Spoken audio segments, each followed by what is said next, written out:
¿Qué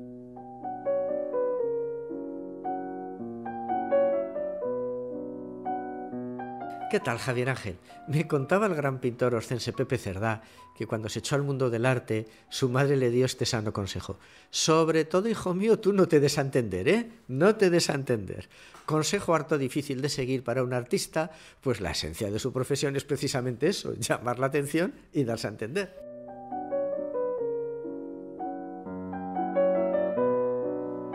Pues tienes razón, y la verdad es que aquí, en los papeles de Feliciano, nos has traído muchos ejemplos de egos desmesurados, sobre todo en nuestra edad de plata. Pues la verdad es que sí, pero es que nuestros amigos del 98 eran unos genios y es normal que les gustara darse a entender. Contaba el escultor Sebastián Miranda que un día, pues como tantos otros, habían quedado a cenar con Belmonte, Pérez de Ayala y Valle Inclán.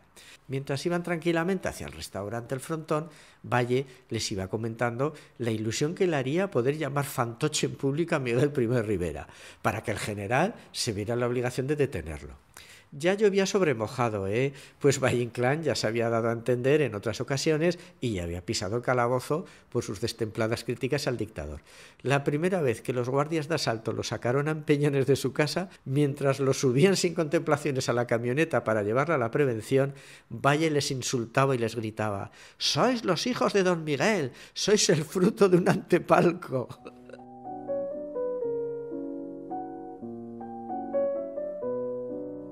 Bueno, pues llegaron al restaurante y se encontraron con don Miguel Primo de Rivera sentado en una mesa, cenando ahí tan tranquilo con todo su séquito. No quiero ni pensar el susto que se llevaría Miranda. Pues imagínate, Miranda se quedó lívido y pensó: vaya noche que nos espera. Don Ramón le va a llamar fantoche. Bueno, nos van a detener a todos. Bueno, esta noche nos va a tocar dormir en comisaría.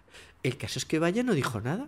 Se sentaron, pidió un caldo, se puso a fumar y, en contra de su costumbre, no dijo nada en toda la cena. Pues al cabo de un rato, Primo Rivera acabó de cenar, se levantó, se despidió muy amablemente: buenas noches, y abandonó el restaurante seguido de toda su corte, sin que afortunadamente hubiera ocurrido ningún incidente. Claro, una vez pasado el peligro, Miranda, ya más tranquilo, dijo: voy a picar a Valle Inclán, ¿no? Dijo: oiga, don Ramón, se ha ido Primo Rivera y usted no le ha llamado fantoche. Y Valle Inclán respondió: hoy no, había poco público. Si al menos hubiera sido en el Teatro Real.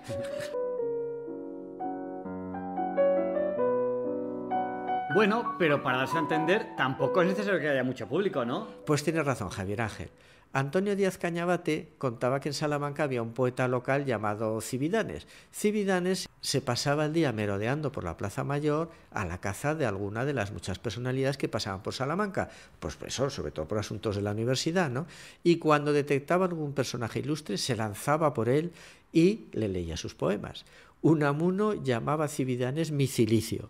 Don Miguel gustaba de hacer su paseíto postpandrial por la carretera de Zamora y Cividanes siempre estaba al acecho para acompañarlo. En el fondo, Cividanes era un bendito y Unamuno lo veía tan amable y tan bueno, pues que soportaba su compañía y su insípida charla con paciencia cristiana. Pero a veces las tonterías que le decía Cividanes eran de tal magnitud que el pobre don Miguel lanzaba desesperados chemecos. ¡Ay! Como si realmente le doliera algo. Decía Unamuno: Cividanes es para mí como ese mono que en el infierno no se separa nunca de Voltaire, encaramado en su hombro, diciéndole todo el rato tonterías al oído.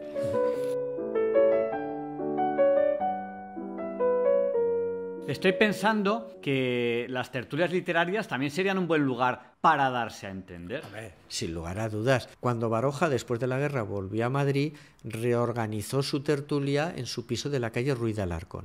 Era una tertulia muy abierta. Entre los asistentes fijos había sobre todo antiguos políticos e intelectuales de la izquierda, pero también pasaban por allí con cierta frecuencia escritores del momento como Cela, Benet o Ruano, y también acudían, por supuesto, gentes del común. Por ejemplo, Víctor Márquez Reviriego me contó que, siendo estudiante, pues tendría 19-20 años, acudió un día a la tertulia, llamó a la puerta, le dejaron pasar sin ningún problema, se sentó en una silla, le dieron un vaso de agua y allí estuvo escuchando el magisterio de don Pío con total tranquilidad.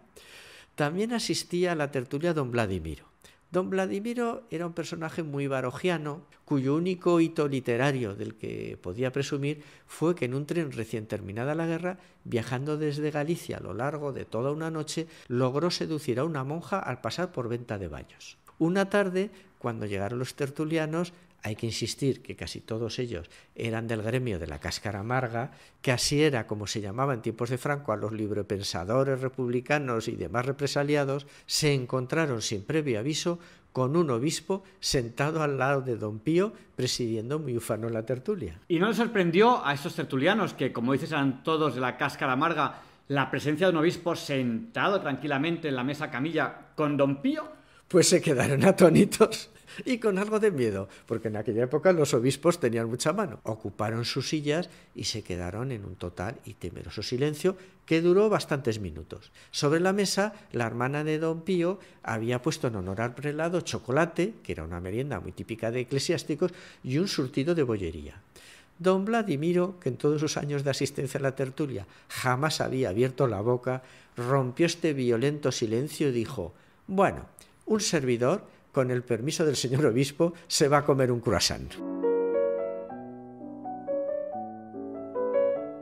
¡Qué bueno, don Vladimiro! Está claro que no se cortaba ni un pelo.